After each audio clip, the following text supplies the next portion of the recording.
雲集全球政商界領袖嘅匯豐全球投資峰會2026，一連3日喺本港舉行，探討地緣政治、科技、貿易同埋全球經濟發展趨勢。今集滙豐 Premier Elite 財富會談，我哋請嚟前世界銀行首席經濟學家、北京大學新結構經濟學研究院院長林毅夫教授，同我哋探討下中國經濟最新發展形勢。Welcome, Professor Lin. Thank you, Patrick. A lot of people talk about deglobalization, but if you look at China, the exports continue to grow, and actually the trade surplus hit record high. So this is a reflection of the competitive advantage of the China manufacturing industry. But at the same time, do you think this is sustainable? Well, trade is always important because China follows the strategy of, moving the industrial upgrading according to our competitive advantages. And in area we have competitive advantages, we will, grow those kind of sectors and will export. But China does not pursue a large trade surplus because if you follow your competitive advantages, that means you have some sectors you do not have competitive advantages. In those sectors, certainly we will have to import. At the end, it should be roughly balanced. Export and import, they will grow simultaneously. But last year is unusual for two reasons. On the one hand, the domestic consumption, domestic investment was rather weak.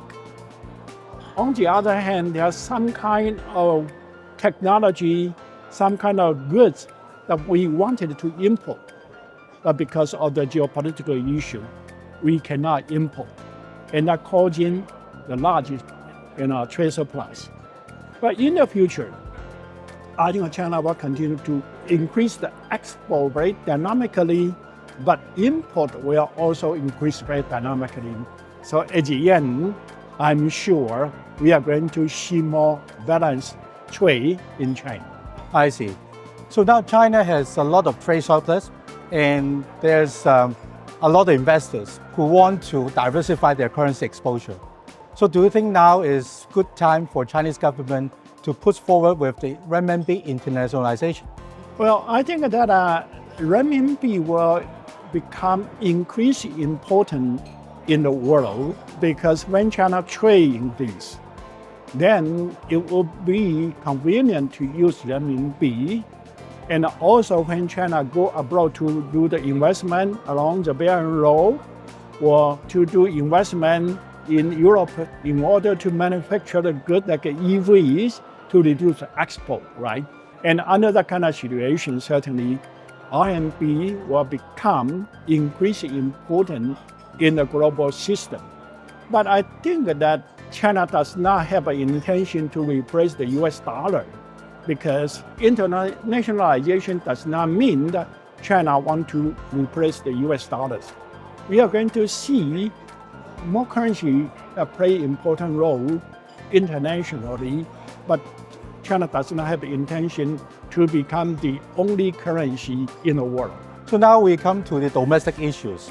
So China manufacturing industry is very competitive. So a lot of people say that, this may be one of the reasons why we have excessive competition within China domestic economy. So this is what a lot of people call involution.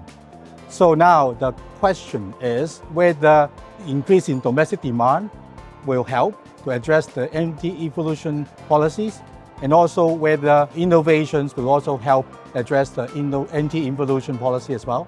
I think excess capacity is unavoidable in the process of industrial upgrading.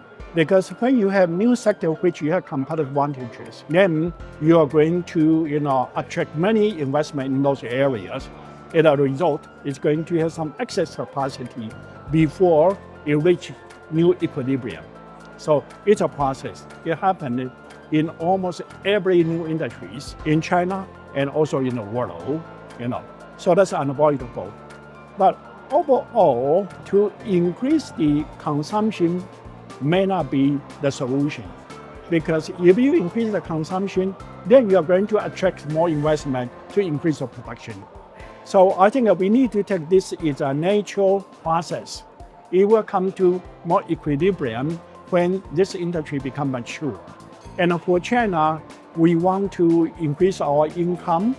Then we need to upgrade our industries to enhance the productivity and to raise the wage and income and so on. And in this process, this kind of phenomena, is going to come again and again. It is an unavoidable process of development. But for the nation, because development is the foundation to address anything.